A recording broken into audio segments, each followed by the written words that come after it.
Joining me now is consumer expert Kate Hardcastle. Good afternoon, Kate. I think first, let's just both react to the fact that this is such shocking news, isn't it? For a high street favourite, a stalwart, it's been around for half a century now. 1976, founded by Dame Anita Roddick, one of those characters I was fortunate enough to meet several times, just somebody who really touches your life. She was so impactful and quite a dynamic entrepreneur in doing things differently. So I think there's a few things that really kind of do make you scratch your head here. Beauty is one of those industries where we have seen growth. In fact, many of the viewers and listeners might have heard of something called the lipstick economy. The idea that even when times are tough, a lot of us will turn to smaller pickup products that make us feel good and bring joy. And I think that's certainly a category that the Body Shop products would fit within.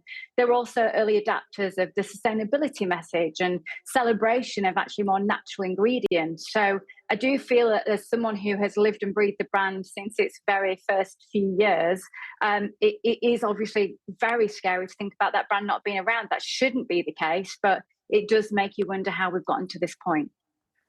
Yeah, as you say, it's such a place that we all know and love and have gotten used to. And it's really it has moved with the times. It was revolutionary when it started out, really, wasn't it? A real pioneer.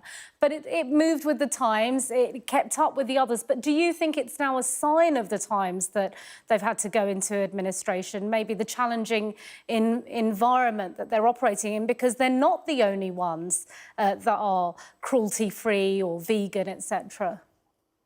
I think the brand itself went through huge changes when it was sold to L'Oreal. And I think a lot of the traditional Body Shop customers who really enjoyed some of its independent values perhaps felt those might change and evolve. And we did see restructuring and change. But I think it had started to find its feet, its messaging. Keeping up with today's consumer, any retail, any brand will tell you, is so difficult to do. It's so incredibly difficult to make sure that your beauty brand is impacting. When COVID hit and we were all looking more to social media for trends, many beauty influencers came to the forefront, introducing new ways of skincare, new ways of body care. And I think brands then really had a big fight on their hands to remain relevant. And that's the difficulty, making sure that your brand still serves influence and purpose with consumers today. I notice, Kate, a lot of original brands set up by incredible women like Anita Roddick build the brand and then they sell it on to a different company.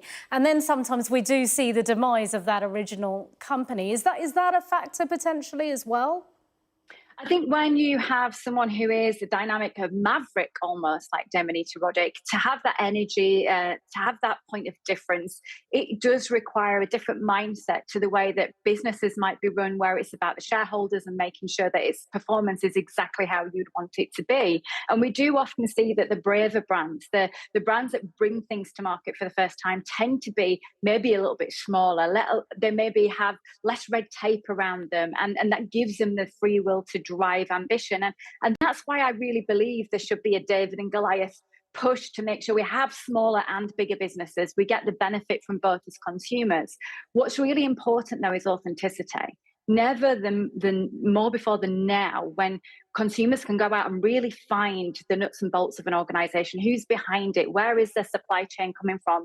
Do you have to be authentic? And we've heard about everything from greenwashing, rainbow washing, where brands just adapt to messages that might be part of the zeitgeist, but actually the true brand underneath it isn't delivering into those values. I think that's where consumers are getting savvier and maybe finding brands and products that really do fit something that they culturally want to represent. I mean, choice, the wealth of choice out there is one of the major factors. This is difficult, but we do have instances of the Body Shop serving successfully in different countries, and this is a UK challenge right now, it seems. Yeah, good point, because it's the Body Shop UK that's going into administration, as you say. So very quickly, Kate, want to tag on. You mentioned the consumer there, they're being savvy.